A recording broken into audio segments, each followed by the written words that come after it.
Hey guys, I recently got back from a 3-week trip to France with my family of 5 that would have cost us many thousands out of pocket, but today I'm excited to show you how we paid for it using points. Traveling with 3 kids on points is definitely not easy, but we've done it many times. So I'll also share a few tips on how you can travel with a family of 3 or more using points. My goal with this video and sharing my experience is to show you what kind of trips are possible using points, especially for families, whether that's just a road trip or a big international trip like ours. And if you want to get your partner or your player 2 interested in traveling more, then share this video with them so they can see just how doable family travel can be. So here's a quick overview of our trip. First, we flew to Paris from the US in Air France business class. This gave us lie-flat seats so that we could arrive in France well-rested and ready to go. The whole family definitely loved flying in business class, and my 6-year-old kept asking me if we were going to fly business class again on the way home, which unfortunately we were not. After a few days of visiting sites around Paris, like the Eiffel Tower,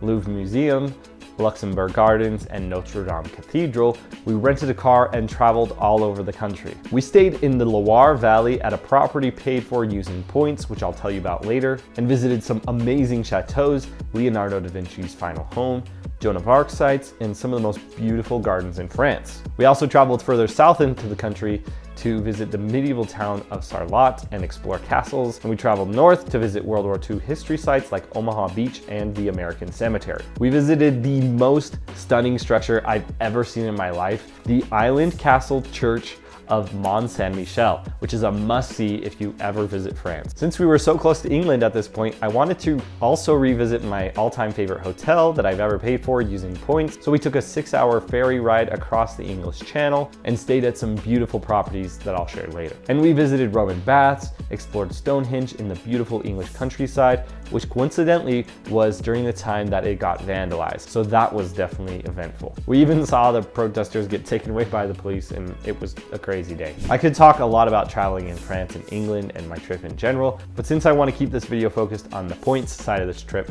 now let's break down exactly how I was able to book this trip using points. So in order to earn enough points for a whole family to travel for 3 weeks in France and Europe, you obviously need to earn a lot of points. For our 3-week trip, we needed over 500,000 points, especially since we decided to fly business class, although it could have been much cheaper if we just traveled economy. In my opinion, the best way to earn a lot of points quickly, especially for a family, is with one issuer in particular. That issuer is Chase Bank, and we earned nearly all the points we needed using cards from Chase. If you don't know much about traveling with credit card points, you might automatically think to earn that many points we must be rich or spending a ton of money, but that's just not true. And on a very average income, we've been able to earn hundreds of thousands of points every year through a simple strategy of opening multiple credit cards, earning the welcome bonuses, and then referring them to other people, such as between my wife and I, or friends and family. I've already made detailed videos on the overall strategy, which I'll link to above, but just know it's not hard to open multiple credit cards if you follow the rules. It's generally very good for your credit in the long run, and it's the best way to earn points quickly. Although this strategy does take some time, and we had been saving up points for about a year for this trip. The absolute best credit cards to earn points quickly, in my opinion, are the Chase Inc. business cards, the Chase Sapphire Preferred, and the Capital One Venture or Venture X, and we used all of these cards to earn points to pay for our trip. The no annual fee Chase Inc. business cards are especially good if you refer them to a family member, since you'll get 40,000 points for referring them on top of the 75,000 point welcome bonus, all for no annual fee. If you do the math, it's not hard to see how opening a couple of these cards could net you hundreds of thousands of points very easily, and that's exactly what we did to earn enough points for this trip. Of course, once you earn those points, you will need a card like the Chase Sapphire Preferred in order to transfer them to hotel and airlines for the best value. And again, check out one of my previous videos if you want a more detailed breakdown. So that's how we earned our points for the trip, but that was only half the battle. So now let me show you how we were able to use the points to pay for the flights and hotels. So in order to book business class flights from the US to Paris on Air France, I transferred 113,000 Capital One miles during a 20% transfer bonus and 110,000 Chase Ultimate Reward points in order to cover the 240,000 Flying Blue miles we needed for 4 business class seats. This means we only paid about 56,000 points per person for 4 seats. I did need to pay about $800 in taxes and fees and $600 to add a lap infant, since Air France charges 10% of the cash fare of the one-way flight. But this flight would have cost over $13,000 in cash and for the premium experience and the ability to have lie flat seats so that we could sleep on the 11-hour flight, we felt it was worth it. With any airline, finding 4 business class seats on an international flight that you can pay for using points and miles can be very challenging, let alone finding a good deal for those seats. So I recommend Air France, especially for families, since they regularly have up to 9 business class seats available, and they regularly run promo rewards where they drop the price to around 50,000 points per seat. Air France is great for families since they have so much award availability,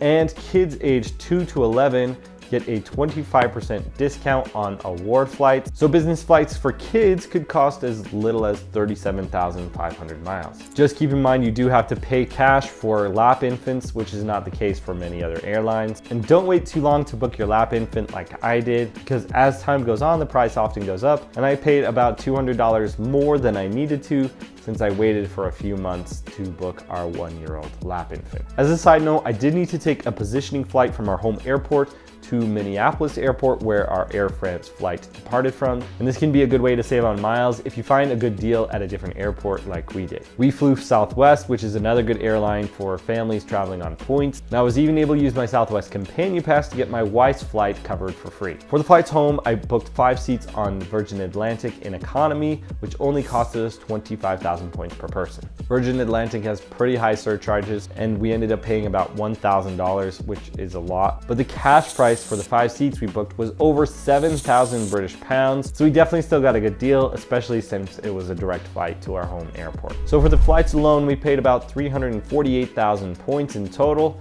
which is definitely a lot. But we probably could have gotten it down to about 250,000 points if we didn't fly business class. But again, we flew much more comfortable, especially with kids. And in total, paying for points saved us over $20,000 on flights. That number sounds ridiculous, and personally, I would never pay $20,000 out of pocket for flights. So we definitely got a ton of value from using points for the flights, and I can recommend using points to pay for flights, whatever fare class you choose. For the accommodations we used for this trip, here's a list of all the properties that we stayed at, the brands that they belong to, and how many points we transferred to stay there. As you can see, we stayed at some SLH or small luxury hotel properties, which we booked through Hyatt, but unfortunately you can no longer do that since the Hyatt and SLH partnership ended. We stayed at a couple of Airbnb properties, which is nice because it comes with a kitchen, a free way to do laundry, which is nice with kids. Normally I wouldn't like to redeem points for 1 cent per point like we did with these Airbnbs, but since room occupancy limits were so difficult to work with in France and Europe in general, it made it so difficult to book hotels for my family using points, and at times it was just simpler and more comfortable to book an Airbnb. And we had over 1 million Chase points that we needed to use, so that made it a lot easier to justify. We love pretty much every property that we stayed at, and I want to share a few that I would recommend, as well as a few hotel options in Paris that I know are very popular in the points and miles space. First up, we stayed at the Gainsborough Bath Spa in Bath, England. This is my favorite property that I've ever stayed at using points, especially because of the free spa visit that you get. The huge spa in the lower level of the hotel is fed by the very same spring waters as the historic Roman baths that the city is famous for. The food is a 10 out of 10, it's absolutely incredible, and the location is perfect. I had previously booked this property through Hyatt's partnership with SLH, which again is no longer available unfortunately, since SLH is now partnering with Hilton. But keep an eye out on Hilton's website, since more and more SLH properties are becoming available to book with points, and this very well could be one of them. We also stayed at a beautiful property, Les Sources du Chevalny in the Loire Valley, which I also booked through Hyatt's SLH partnership, so keep an eye out for this one on Hilton's website. This was a beautiful property, really conveniently located. The grounds are stunning, and there's a chateau on the property, as well as many of the most famous chateaux very nearby. Unfortunately, I can't recommend the food here too much. I thought the breakfast was excellent, but we did get it for free. However, the dinner was very overpriced and not up to the standards, so I would recommend eating elsewhere. But other than that, everything about this property was fantastic. We also stayed at the Marriott Bournemouth Highcliffe Hotel in Bournemouth, England. They had nice family rooms bookable with points, and kids 5 and under get breakfast free here as well. As for a few hotels in Paris that you can pay for using points, we considered the Hyatt Regency Paris Étoile. It seems like every Points and Miles blog and YouTuber recommends this property for families, but keep in mind you're not really near the center of Paris, and for me that's a major drawback. Don't get get me wrong, it can definitely make sense to stay here with a family, especially since you can book suites here using points, but the location means you're not really close to anything and you'll need to use public transportation to get to pretty much all the major sites. For us with 3 little kids and strollers, that wasn't really a great option.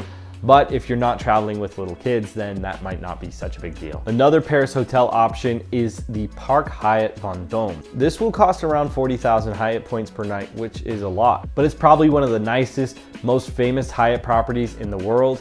And its location is very central, so it's a great choice to consider. And one more Paris hotel option is the Hôtel du Louvre. It's conveniently located next to the Louvre Museum. It's a high-end Hyatt property, and I've heard the food is fantastic. It will cost around 25,000 to 35,000 points per night. I have a few final tips for you if you're trying to book a trip like this or any other, especially with a family. First is to book in advance as far as possible. It's always a good idea to do this since it gives you the most time and leverage to find the lowest price possible, and especially with a family, you'll need all the help you can get. Another tip for hotels in Europe is to be aware that there are room occupancy limits of 3 to 4 people most of the time, and these are not very flexible. But a few times I was able to get the hotel to add another room for free or for a small fee after I emailed them explaining that I was traveling with small children. And I found that they are much more accommodating when you book the hotel first, then reach out to them. Another tip I have for you is to not sleep on the Chase Inc. business cards.